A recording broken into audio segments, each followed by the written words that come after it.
2026 Chevrolet Agili zamonaviy dizayn, ilg'or texnologiya va tejamkor dvigatel imkoniyatlari bilan avtomobil bozoriga kirib kelmoqda. Ushbu model kundalik shahar hayoti va uzoq safarlar uchun qulaylik yaratish maqsadida ishlab chiqilgan bo'lib, tashqi ko'rinishi dinamik va jozibador uslubda bezatilgan. Old qismida keng panjara, o'tkir shakldagi LED faralar va aerodinamik bamper avtomobilga sportchi ruh bag'ishlaydi. Kuzov chiziqlari silliq va oqimli bo'lib, shamol qarshiligini kamaytirish orqali yoqilg'i samaradorligini oshirishga yordam beradi.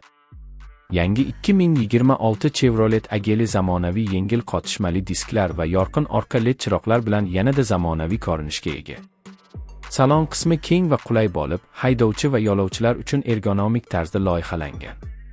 Markaziy panelda katta sensorli multimedia ekrani joylashgan bo'lib, u Apple CarPlay va Android Auto tizimlarini qo'llab-quvvatlaydi.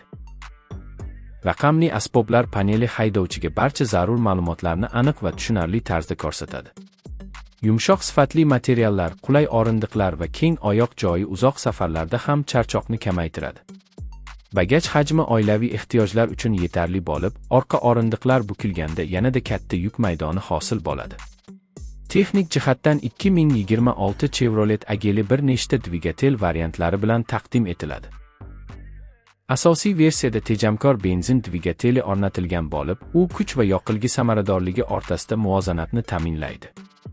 Shuningdek, ayrim bozorlarda gibrid variant ham taklif qilinishi kutilmoqda. Bu esa yonilg'i sarfini yanada kamaytiradi va ekologik ko'rsatkichlarni yaxshilaydi. Avtomat va mexanik uzatmalar qutisi variantlari mavjud bo'lib, silliq va barqaror harakatlanishni ta'minlaydi. Osma tizimi notekis yo'llarda ham qulaylikni saqlab qoladi va boshqaruv aniqligini oshiradi.